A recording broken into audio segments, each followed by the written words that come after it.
What's up, Atlanta? We are back. Not all of us, unfortunately. ATL Joe is out this week. He's got a sick puppy. If you guys could keep getting us in your thoughts, we'd really appreciate it. I'm Blake. I'm riding solo, but wait, I'm not. I'm joined by our wonderful producer, Brit. Whoop, whoop. We're ATLians United Podcast. This is episode number 19. It's a special release on Wednesday.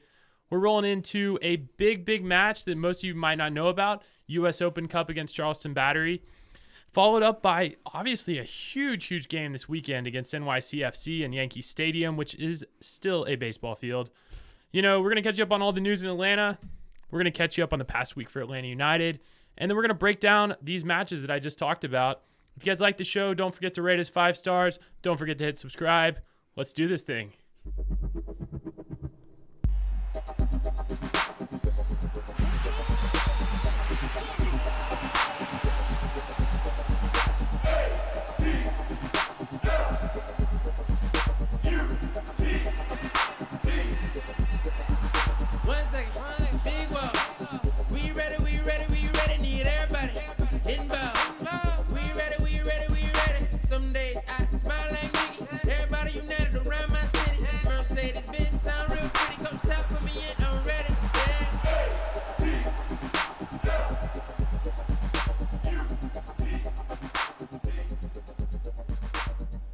Yeah, to all the ATLians, thank you for listening once again. We're so glad you guys decided to join us on this beautiful Wednesday morning in Atlanta, Georgia, or wherever you're listening.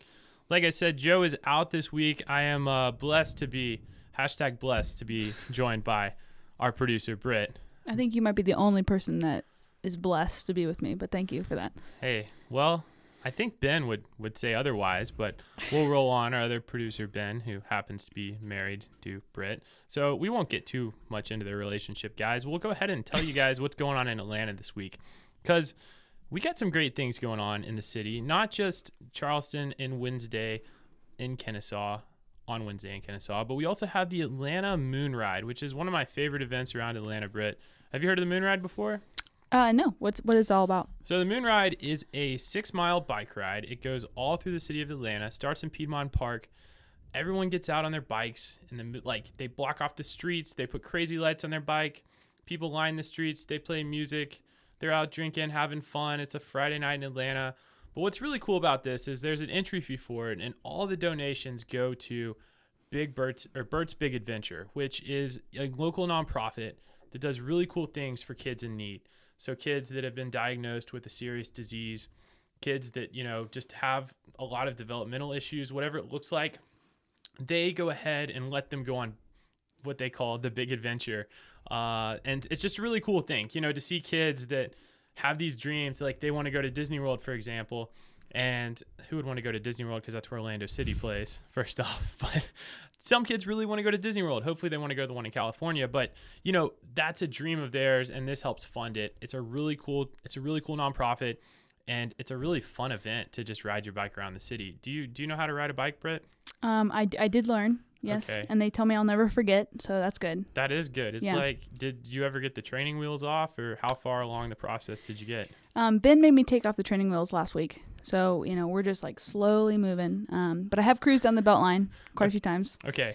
And we used to live right over by Piedmont Park. So biking around that whole area is super fun, and being with a big group of people supporting a good cause. I mean, I can't think of anything else, better to do on a Friday night. That's awesome. So. That's awesome. Yeah. So if you guys saw someone out there, with training wheels, at some point cruising the Beltline, it was probably Britt. It probably was me, yeah. Okay, what else we got this week is obviously Atlanta United news. Let's get into it. Charleston Battery game is Wednesday night in Kennesaw. Tickets are still available. It is the U.S. Open Cup. So to our listeners that aren't super familiar with it, it's a totally separate competition than our normal MLS schedule. It's a totally separate trophy. What's cool about it is any club in the U.S. can actually join this cup. So you get little tiny teams. I know we've mentioned some of them on our podcast before, like Tormenta FC from Deep South Georgia. Like Charleston Battery, for example, is not a MLS team, and that's who we're facing in this next round. So it's really cool. Just a lot of different divisions within United States and North America all competing for this cup. And it's just straight knockout. So if we lose, we're out. Last year we got eliminated by Miami, who's not an MLS team.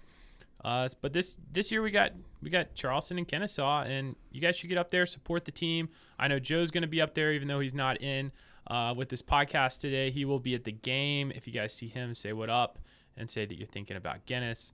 We also had a ton of players named to the MLS Team of the Week, Brett. Oh, yeah. We got Miggy was named. Miggy had a really big week, actually. He was named a Player of the Week. Well, of their kind of spotlight player that they do for Team of the Week. Yeah. And Joseph was named MLS Player of the Week. We had a lot of really good traction as far as MLS coverage. You know, they were loving on some Atlanta United players this week. I feel like we get all the accolades.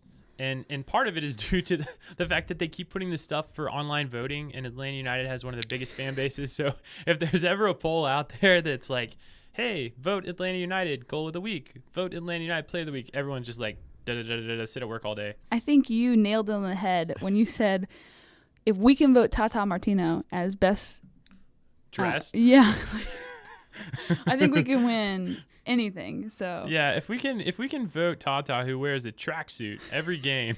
I mean, he does look fly. He looks really good in the tracksuit. But when you compare him to other, coaches in like suit and tie, some like of all the coaches, I bet they came out last year and they're wearing their nice pressed, custom fitted suits, and they're just like, wait, this guy in the tracksuit won best dressed coach. I mean, that's the power of online voting. Yeah, he's got the swagger. They should reconsider the online voting system if they actually want, equity out there.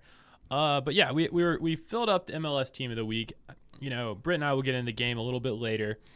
Joseph Martinez, obviously with another hat trick, he goes ahead and breaks the record in his second year of even our team's existence, his second year in the league, and he's been hurt a lot too. It only took him 34 games. The closest person to get to 5 hat tricks, which is the record he just broke, it took him 55 games. So, I mean, it's an unbelievable record. I think it's crazy. And all over social media this week, there's always haters. Yeah. There's always going to be haters. But there's a lot of people there saying, well, how can you call Joseph one of the greats in the MLS? He's only been around for a year. A lot of his games that he got hat tricks is because we were playing, the other team was playing man down, or they were PKs. But you know what? Hate all you want. He still reached that goal faster than anyone else in the MLS. And he shattered the record. Yeah. It's not even close. Yeah. It's not even a competition. I mean, and he has years to prove himself as one of the greats, but you can't deny that he deserved that title. I mean. Yeah, and he's just going to build on it from here. He just tied the record. So, I mean, I think from here, it's the sky's the limit for Joseph. There haven't been a lot of rumors with him leaving at all this summer, so we assume he's going to stay on the rest of the season. He could still get 3 or 4 more hat tricks, this season. Yeah. So exciting things. Joseph had a great game. He's really the only one on our team that can finish right now. Yeah. Well, and speaking of, I mean, what's hurting? Injury report. Injury report.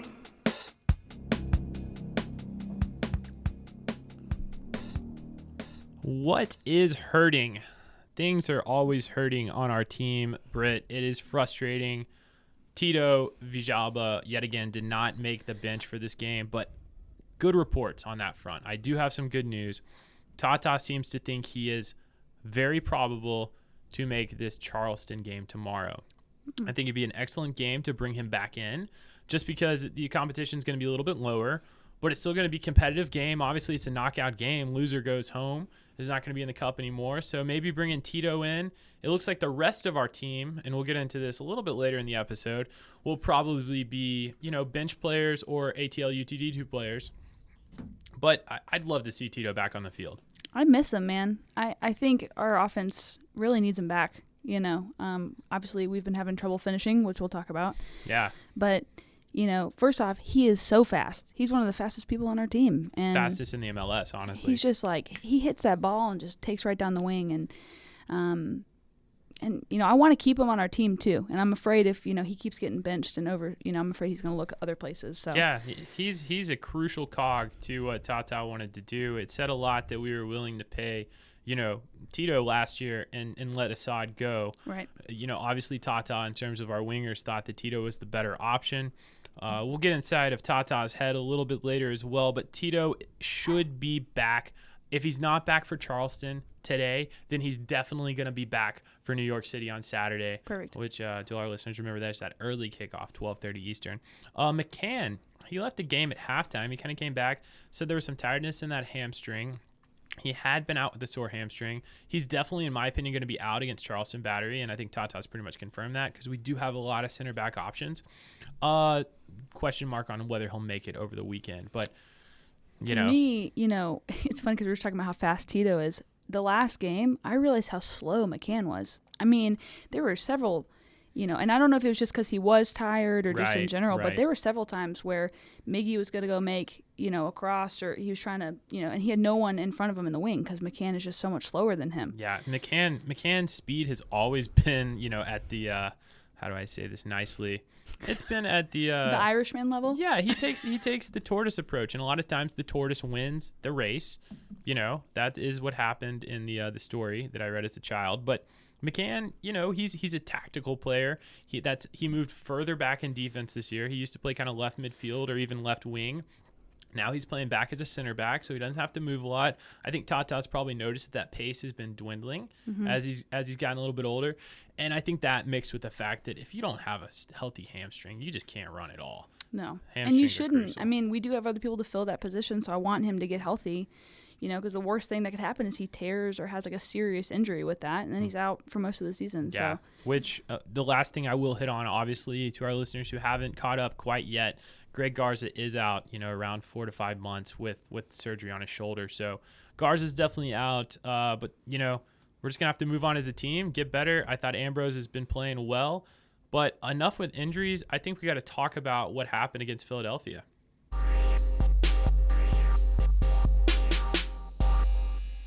Crazy game in the bins. Crazy game. Saturday night. Yeah. Roof open. Sunshine in the bins. The sunshine made it hot. It was hot in the bins. And humid. Whew. It was sticky. I was sweating.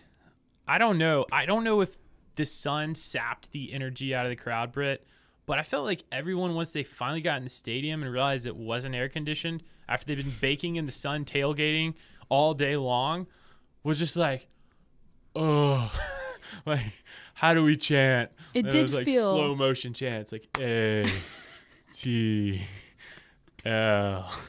It did definitely feel like the crowd had eaten some molasses before they got in there. The energy was low, and honestly, there were some really exciting things that happened for our side, and I felt like that should have made our momentum and just everything kind of. So I'm going to say the same thing about the players, to be honest. I kind of felt like they were eating a little molasses. Yeah, and a couple of them commented on it after the game, the heat. So who knows if we'll see the roof open, moving on when it's 90 degrees outside. I think it's perfect for, a crisp 75-degree night. Sure, or playoff season. Playoff season. Open that thing up. But I'm not sure about June. We'll see how it goes. Let's talk about the game, Britt. You were there. You got awesome seats. You're on the 6th row or 7th row.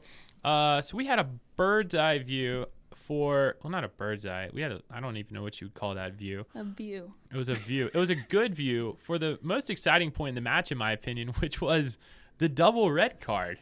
Oh my gosh. It was like, he was like, you get a red card. And then. Right. So Joseph's just trying to take the penalty. And he sends off Bedoya, and then he gets attacked by another Philadelphia player, and he pulls out a yellow, and then he pulls out another red card.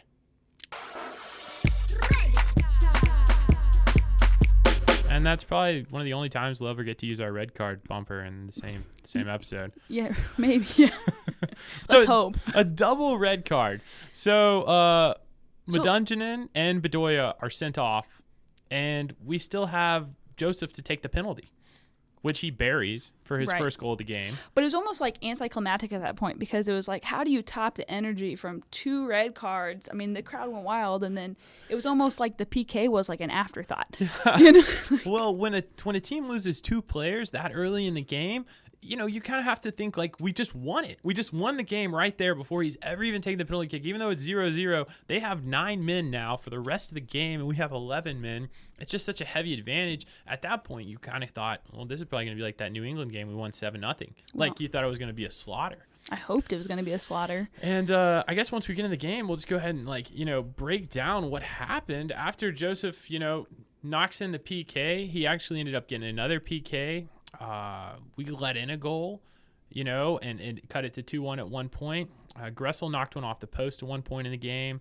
Just a sloppy game. We missed a lot of chances. Miggy did make team of the week, but he had a lot of scoring chances that he either, shot right at the keeper or shot wide. Our finishing has been poor as a team, except for Joseph. I know you mentioned that earlier. Well, I think in general, I mean, you look how many shots we had on goal. It was close to, or shots in general, it was close to 30. That's because defenders are taking shots from way outside the box. Yeah. No one's soaring them over the crowd. Look, I'm glad that we were taking chances, but it really did feel like it just like everyone wanted to score a goal. That's it, but no one was like kind of setting anyone up. Is what it really felt like to me. I mean, when we're down, or when they're down 2 men, we shouldn't have to rely on PKs to score our goals. I totally agree. I was very disappointed by the energy of the team once they went down 2 men. For people that have played soccer, know the game, it's like you have so much space at that point because they only have 9 guys. At any point, you can have an open man. So if you're passing and moving, if you're passing the ball to your teammate, you're making a run, everyone's making runs, you're spreading the ball around, you have a free-flowing form, then there should be plenty of opportunities where we're not having to take desperate shots. And I think what happened is we just kind of thought as a team, the players themselves thought exactly what the fans thought. Double red card, first half, they're like, automatic. We won. Right. It's an automatic win. It's an automatic win. And it ended up being a tough game. And I thought Philadelphia played excellent being down 2 men. I think if they had been up, if we had played man for man, it would have been a really challenging game for us. And I'm really glad that we weren't put in that position. At the end of the day, 3 points is 3 points. And I'm not going to complain too much about how we got them. Yeah. I do want to talk about the red cards because just something in general that I noticed. I mean, obviously, I think that the red card was given for, wasn't he fixing his sock? The initial, isn't that he was in the box? He was kind of time wasting. The first one was sketchy. I thought the second red card was warranted 100%. I do too, but to me, the first one, it could have been a warning. I mean, when you're giving someone a red card, you're basically giving their team a death sentence. And so, look, again, it benefited us, but I do get concerned when refs just kind of give cards like that because at some point it's not going to be benefiting us. And so I want us all to be on the same playing field. I mean, I felt like he just shot him in the foot when he did that. And so, I mean, Madunjan, is that his name? Madunjanin was the guy that rushed the ref. And I will spit on the guy. Yeah, I will hit on that. I mean, I totally agree with you, Britt. I think that a red card is a death sentence for a team. 2 is, you might as well just go ahead and call the game right then. Right. Like I said, that's what our players thought. I think Philadelphia with 10 men might have tied us or beat us, to be perfectly honest with you. I'm glad they went down too because of the way we came out. But I do 100%, I commented last episode on the ref and how good of a job he did. I do think that refs should adopt this. I know we might say that MLS is giving out too many red cards, but I think we got to hit on the point. If all the players surround the ref, start yelling him, start making contact with him, start pushing him, I know Madunjan and spit, apparently, so who knows if there's a retroactive ban or fine there. That kind of stuff can't happen. And refs in soccer all over the globe for too long have allowed teams to surround them and influence decisions. If you get in my face in any other sport, you're gone. Right. And I liked that. I liked the second red card. The first one was obviously kind of sketchy, but if a player runs up, bumps into you, is spitting at you, throw him out. Get out of here. He was really aggressive. You can't be aggressive with the refs.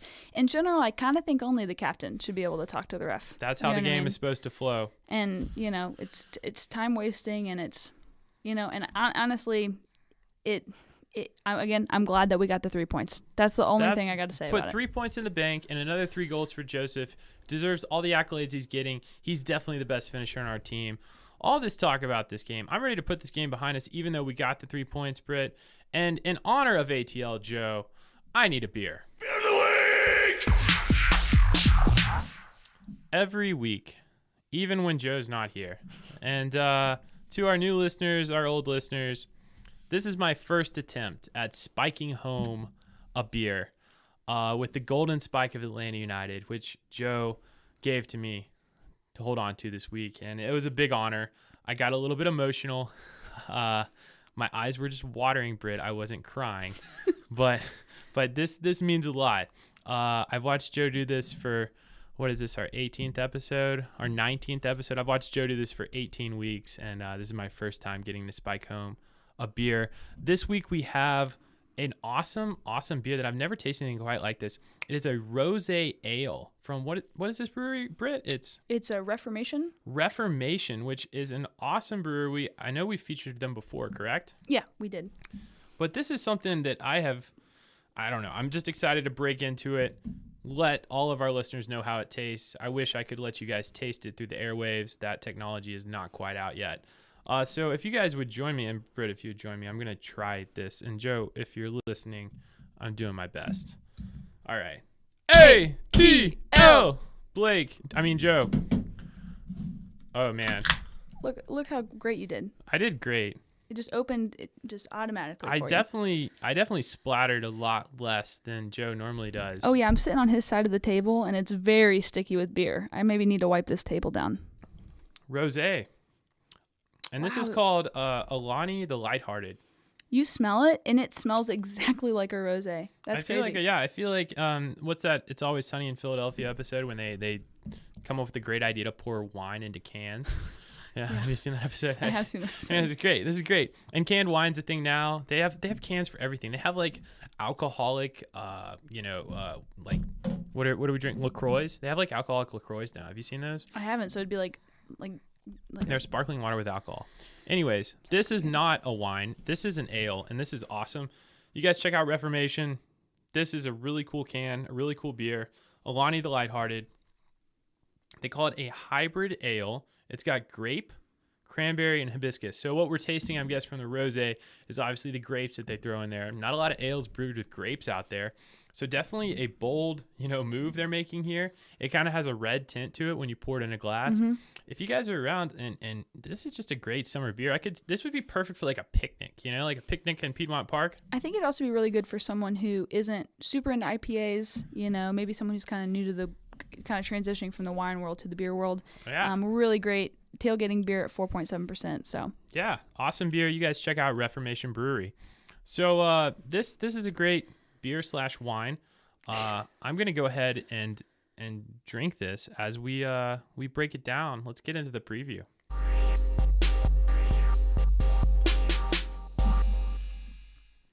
Okay, preview this week, Brett. So we got two games. Mm-hmm. This is Wednesday. We got a game tonight against Charleston in Kennesaw, where last year there was a torrential downpour. The game got delayed by 3 hours. We ended up winning barely. Hopefully, based on the weather reports I've checked, we're going to get some good weather. And let's talk a little bit about what the U.S. Open Cup is and why it's significant.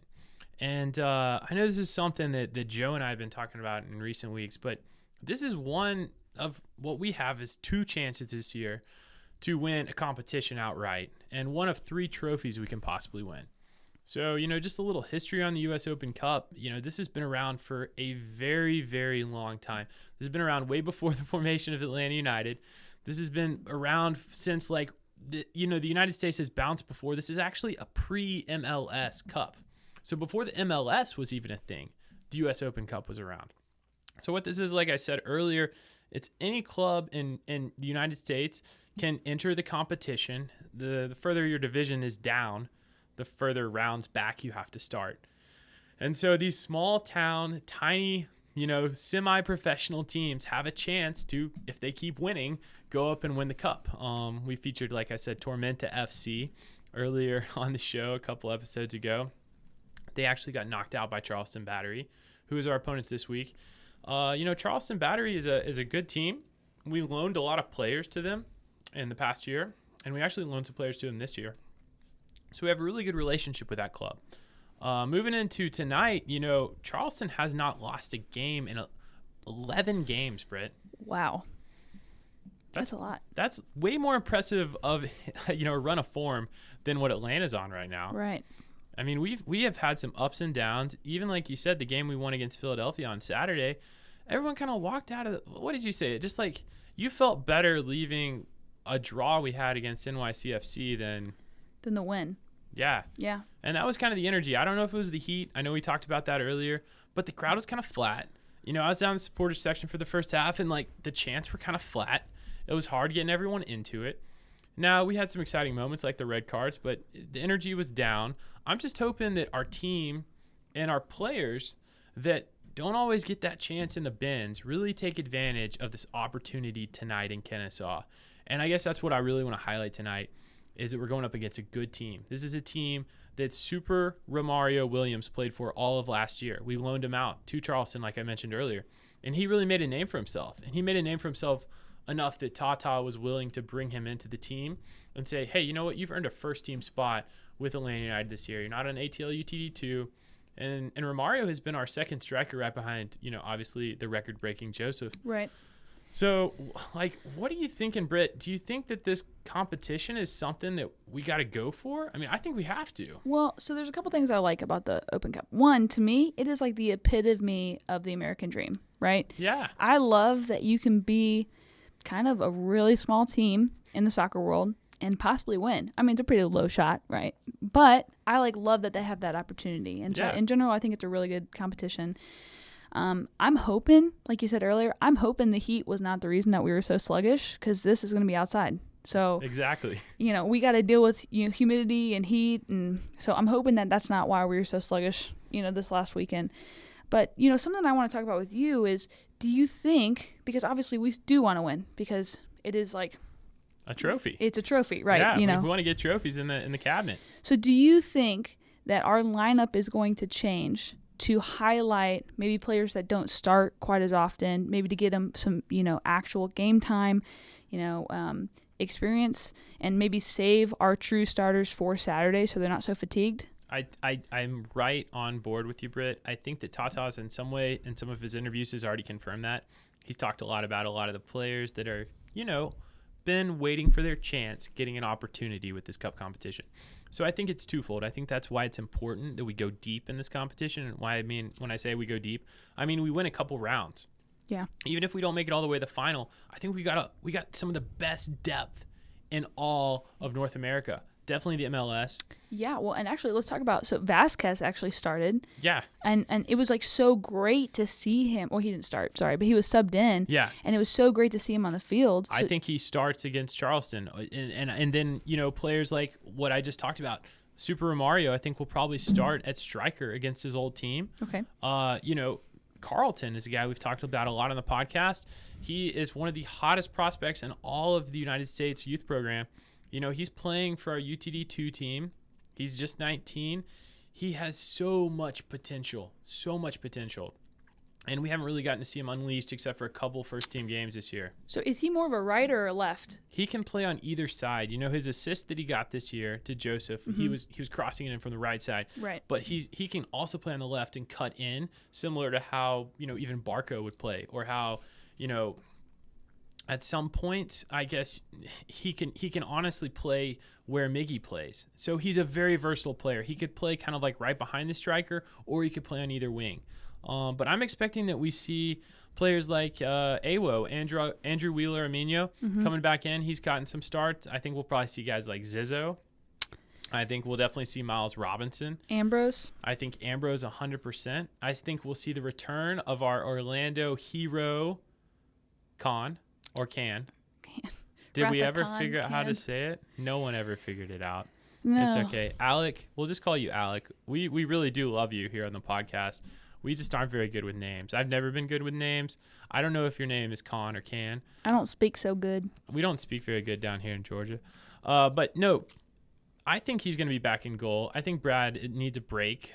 Brad's been a little rusty with his distribution. He's been all right with his saves, but hasn't been making a lot of clutch saves this year. He got nutmegged last game. Yeah. So, I think what we're going to get from this game is players that want to prove something. I mentioned earlier that Tito could easily come into the fray here because he's been out for a couple games. Tata might not want to bring him straight back in against one of the toughest teams in the MLS and NYCFC on the road on their tiny field, which we'll talk about later. But I think that, this would be a great game to bring Tito in for, even if it's just one half. And then, let our youth shine. Let that depth that Tata has built shine. I'm excited about this game tonight. If you guys are around, I know Kennesaw's a haul. It's kind of tough to get to. But go support them. I'm right there with you. I think it's what a great opportunity to get some of these younger players some really meaningful game time. Yeah. And and honestly, I've been really impressed with a lot of these subs. Ambrose, Robinson, those guys have played really well, in my opinion. Totally right. Ambrose in the last game, he had some really great connections with Miggy, on that wing, and I thought they played really well together, and it was really cool to see that interaction, and he's faster. He's so fast. That's the thing, and he has the speed that he can kind of fill in where Garza was playing, and so I think that's exciting to see the development of Ambrose, development of Robinson. We might see some first-team players get in there. I wouldn't be surprised to see, maybe Nagby or Gressel make an appearance. Kratz has been a super sub this year, but, maybe we could get him some game time. So really excited to see the lineup tonight. I think we'll probably stick with the 3-5-2, but we'll see what happens. And we're going to go ahead and transition right now, Britt, into, the game over the weekend, which is our main MLS matchup. Not to in any way diminish the importance of the Open Cup that's coming up tonight. I think all our listeners are excited about that game. You guys, obviously, if you can, try to make it up to Kennesaw. Support the team. We really need to go deep in this competition because, one, it's a chance to win a trophy, and two, obviously secondary, but it's a really good chance for our depth to develop. And if you want to see the likes of Carlton, Vasquez on the field, this is the way to do it. Yeah. So NYCFC over the weekend, we got a 12:30 kickoff on Saturday. I know that we'll be a brew house as we always try to be. You guys find a watch party around the city. Nothing like watching goals pour in with your fans and with your friends around you. Britt, you were up in New York earlier this year, right? I was, and I brought all my Atlanta United gear with me. I saw you were trolling them quite a bit, if I remember correctly. I actually went to a Yankees game and brought my Atlanta United scarf and maybe did something unsportsmanlike. No, what's that? I draped my Atlanta United scarf over the statue of Babe Ruth. The Babe? The Babe. The legendary Babe? Yeah, who knew he was an Atlanta United fan? He actually does not like NYCFC using his field. So That makes sense. Which we have to talk about every time we talk about playing a game at NYCFC. They don't have a soccer stadium, Britt. They do not. Actually, quite the opposite. They have a baseball field that everyone hates that they use. So Now, I'm not going to totally say, okay, well, your team is garbage because they play on a baseball field. Because they did come earlier in the year to Mercedes-Benz, which their fans would argue is a football stadium. But we widen the field and, Well, and going off one of your previous points of last week, at least their stadium is in the city. True. We have a stadium in the city. Yankee Stadium is a very interesting format, and I know you got to see it firsthand, and we've seen it how it looks on TV, but that's not enough room for a soccer field, is it? No, it is very small. Plus, something I was reading was saying that they don't even really want them to adjust the pitcher's mound very much. So it's because, again, the Yankees really don't like that they're using this field. Yeah, and it's their season. It's the middle of baseball season. Right. I think that's something we have to hit on. It's not like this is during the off-season of baseball like it is for football. Mm-hmm. This is the middle of baseball season. So who knows?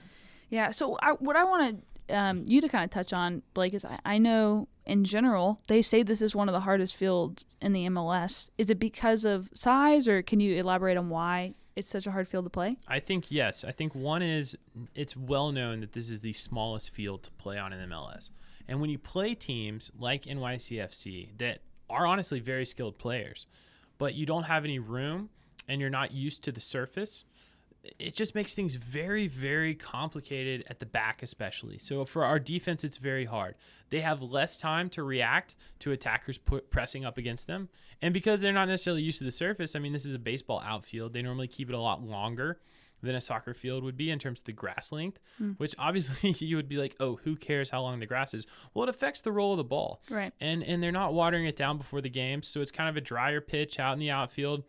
And it's just it's tricky because you can run through bumpy sections.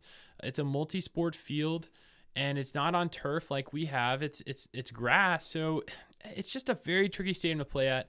I think also what can mess with players' heads is just the dimensions of like the stands and how everything shapes up. Because I mean, you're playing in a baseball outfield, so sidelines aren't directly flush to the stands.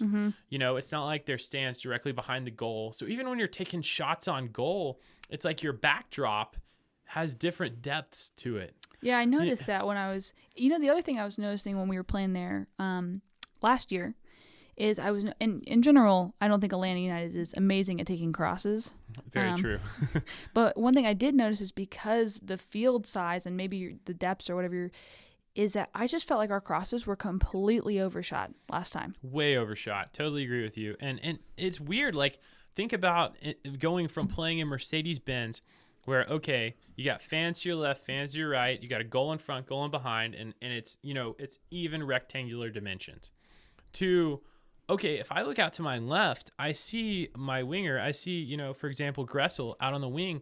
But after Gressel, all I see is like endless field. Yeah, so your depth possession is and I don't even know where the line is because it just continues into the baseball field and it goes on and on all the way through their infield, all the way over the pitcher's mound, all the way behind home plate before you see a fence.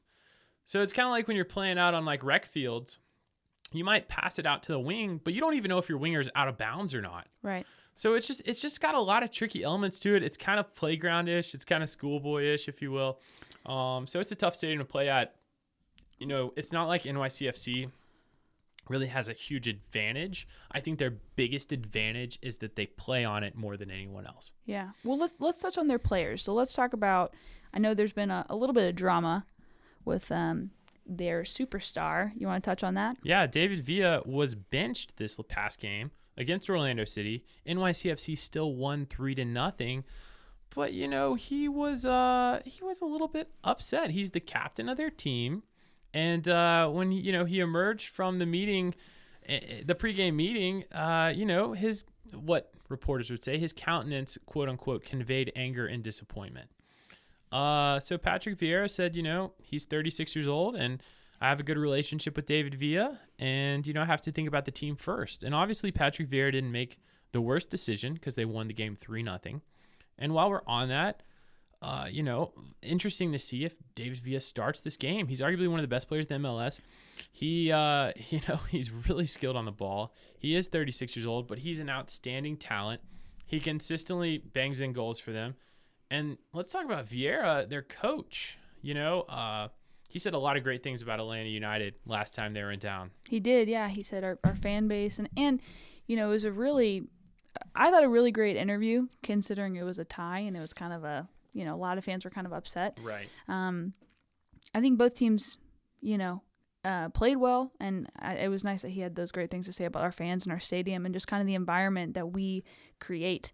And it is intimidating, but now they're playing on their home field, and I'm hoping that we can really take advantage of coming off this big win, and hopefully we win against Charleston and just roll that momentum in. Yeah. I agree. So let's talk about Vieira. I think it's important to hit on the fact that he is in the midst of a bunch of rumors himself. He is French.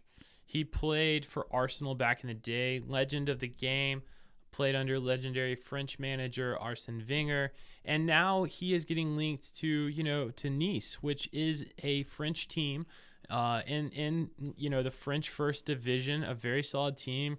And he's being rumored to be taking over as a coach there. I think we have to hit on that. There might be a distraction level there. And, I think it's good for the league. I think we should always have coaches and players linked to big teams in Europe. Except for Tata. He can just stay. Yeah, it has to distract their players to some extent, knowing that their coach might go. And so, David Villa might be thinking, we hit on him earlier, well, the coach is going, so who is he to bench me? I'm the captain. So we'll see if this carries over into the game at all. Hopefully we can pounce on, a little bit of debate going on in the locker room. I mean, to me, it could kind of go either way. In general, strikers tend to have that Joseph Martinez attitude, right? Where they don't score, they get angry, they have that kind of, passion built in. Right. So he could come on and also just be, something to reckon with. So we need to watch out for him if he does start, because he could be like, hey, I'm never not starting again.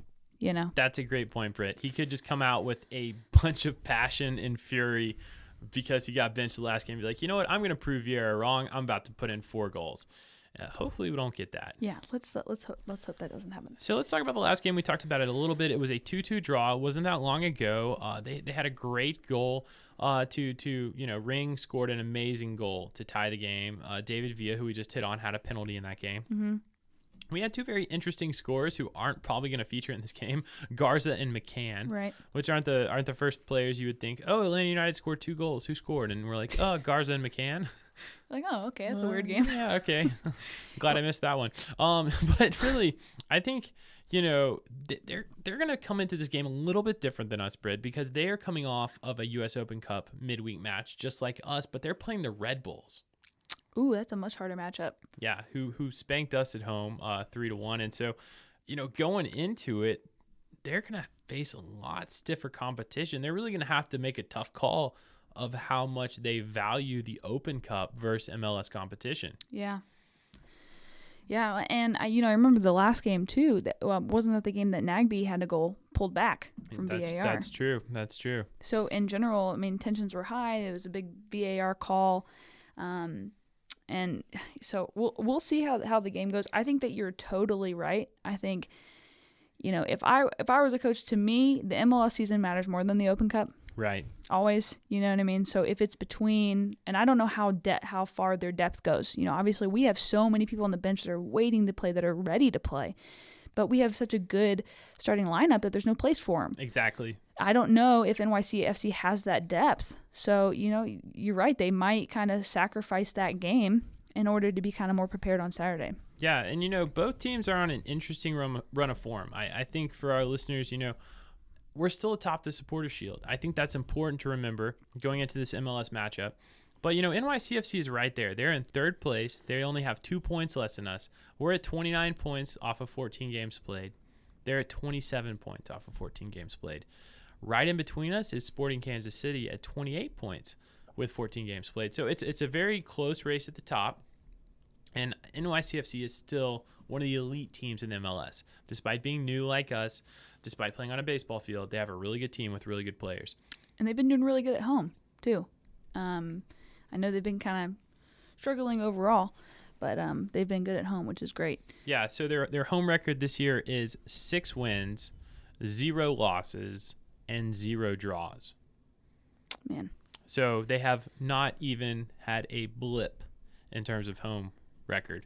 Not a loss, not even a draw. Whereas our home record has been, 2 losses, a tie, and 5 wins. So, they're much tougher, but our away form is something we have to hit on. We've been playing great on the road this year. We actually, if I had told you, Britt, at the beginning of the season, after last year, that Atlanta United would have a better away record than home record after 14 games in the season, what would you have said? I would have said it's probably going to do as great as their crosses did.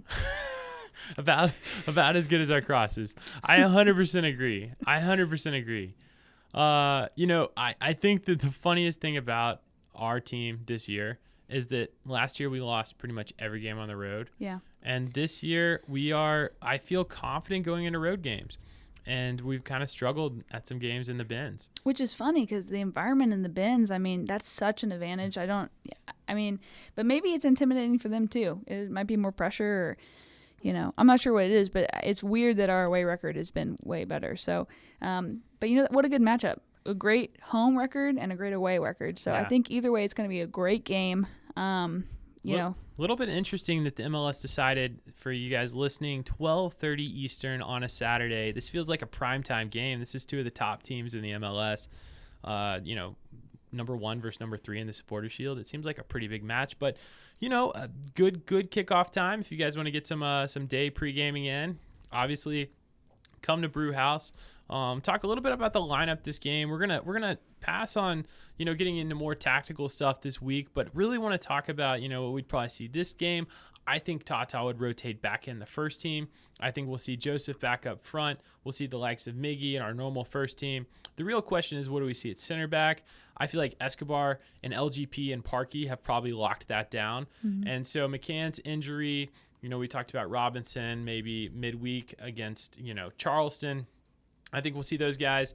And I think Ambrose has knocked in that left back spot. So exciting to see what we bring out on Wednesday. Exciting to see what we bring out on Saturday. I'm just excited to get 2 games in a week, Britt. Yeah, me too. I mean, the more soccer, the better. Plus, World Cup's coming up, so we got just a ton of soccer coming up. Yeah, if you're a soccer fan and you're an MLS fan, and especially if you're an Atlanta United fan, it's going to be an awesome couple of months rolling in. So, guys, that's pretty much it for this week. We are all thinking about Joe's dog Guinness and Joe's absence in this episode. But if you guys want to shout out ATL Joe, he is still on Twitter. He's still on Facebook. He's still on our Instagram page. Show him some love. Guys, obviously, big week for Atlanta United. Get out there, support the team. Go to a watch party on Wednesday night. Go to a watch party on Saturday. Support the team. That's what this is all about. It's supposed to be fun. It's supposed to be a way for you guys to connect with your friends, with other ATLians out there that just want to get passionate behind something. So, Britt, thanks for joining us this week. Thanks for having me. Yeah. So, in honor of ATL Joe, I'm Blake the Marshman, and this is my temporary co-host. I'm Britt. This is Britt. And Joe, we miss you. We'll see you guys next week. Have an awesome week. And, get out there, support the team, and go to the moon ride. Come drink a beer with us at Brew House. Yeah, and ride around on your bike with training wheels. See you guys next week.